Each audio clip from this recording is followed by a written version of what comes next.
But I also want to assure the people of New Jersey today that what has occurred does not define us or our state. This administration and this legislature will not allow the work that needs to be done to improve the people's lives in New Jersey to be delayed for any reason.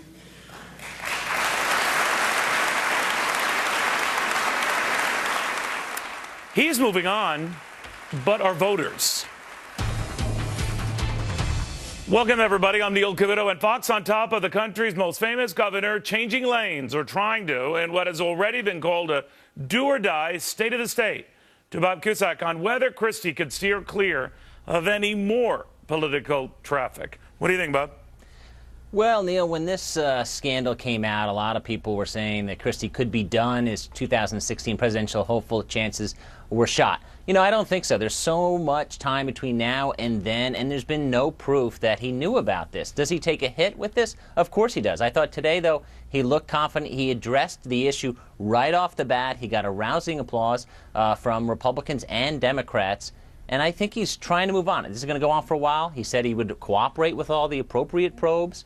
So this is going to go on for a while. But at the same time, he is weathering the storm so far. You know, when you talk to people, he still polls very highly in the state of New Jersey. But there are these sneaking suspicions that a majority of New Jersey voters have that this thing isn't done. And I don't know whether that implies that they think that he's lying, but they're not quite convinced it's done. If it drips on, whether it involves him directly or not, at the very least higher ups, does this distract even national voters' attention, assuming he has higher ambitions? Yes, no, absolutely. And his critics on the right and the left are going to go after him, as they have been. So if there are other people that are fired, because obviously creating this traffic, there was a meeting at some point in all likelihood. Who came up with the idea? We haven't heard yet from Bridget Ann Kelly, who was dismissed by Christie, what she says. If it is a drip, drip, drip, and it goes for months, that's a major problem for Christie. All right, and it's always getting to be the issue of a cover-up if one is involved here. We know nothing of that, and there's no hints of that. No. But certainly if it does move a little bit up the food chain and that others were sort of calling the shots to those who were, you know, sort of tying up the traffic, that changes things, doesn't it? Yeah, it does. I mean, based upon his long press conference, which generally went very well last week, and his address today, you know, he seems like it doesn't seem like he knew, or at least he's a very good actor. But if it's closer to his core, and obviously this was a deputy chief of staff who he dismissed, that's pretty close advisor. That's going to be a problem. So I do think that Christie's going to have to continue to weather this storm. But this is what leadership's about. If he had nothing to do with this, it's your leadership during the difficult times that really defines you as a politician. And so far, his damage control has been pretty good. All right. We'll watch very closely, Bob. Thank you, as always, my friend. Well, thanks, for now, as I said, Chris Christie's poll numbers appear to be holding up. His approval rating in New Jersey taking a slight hit, but still largely positive at 59%. Nationwide, 60% of those surveyed say their opinion of the governor has not changed. Fraser Seitel knows what it's like to deal with a crisis, so how do you think the governor's handling this one? Well, I think today was a godsend. I mean, people said, well, he shouldn't have the speeches that are awful. He's got this forum to State of the State. It was terrific because he acknowledged the scandal. He didn't ignore it, but he said, I'm going to move on. Here are my accomplishments. I'm going to become a better governor, a better leader, a better manager. All of that is great. However, there is, no matter how you slice it, he is damaged goods, officially damaged goods. All right. Now, a lot of politicians are damaged goods. I can remember when Bill Clinton, 92, was damaged goods. I can remember when, you know, Barack Obama was damaged goods.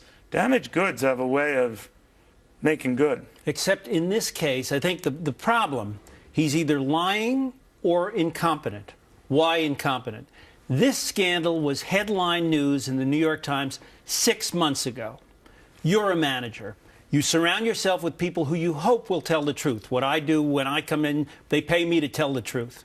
You've got a woman who works for you for 14 years, doesn't say anything to you, and takes it upon herself to do this. A good manager, a competent manager, would get everybody in a room and say, who did what to whom? Everybody says this press conference was terrific. Good for him. He confronted every question for 2 hours. Well, duh, that's exactly what he had to do.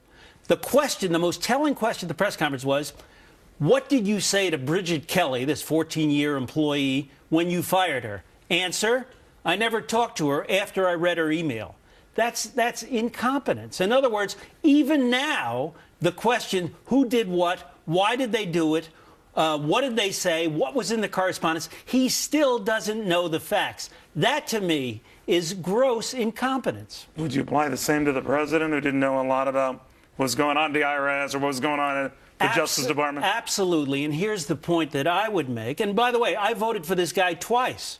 I love the guy. I'm very disappointed in this. So this is not an anti-big man thing. Already have an incompetent president. We don't need another. Well, that's a little severe. But let me get your sense of this. I always think that those who've overcome crises on a national stage were first helped by folks liking them back home. I think that helped Bill Clinton, his Arkansas loyal base, and in Illinois, Barack Obama's loyal base. And I think in large part, maybe Chris Christie's loyal base in New Jersey. Or am I just taking a leap of faith? What Chris Christie did, how he built himself, the reason I voted for him twice, is he looked like a different kind of politician. He wasn't your self-serving, oily politician. This scandal diminishes that image. And so what he's got to do now is, first of all, he's got to find the facts out. That's right. Number one. Number two, he's got to, once he has the truth, rebut all the accusations. And number three, be the best governor in New Jersey, the best leader, the best manager. Well, is there any benefit then that this is happening literally in the start of his second term? So he's got time to get this. He's got time to get, and he's got to lower my taxes. Fraser, well put. Fraser Seitel, public relations expert extraordinaire.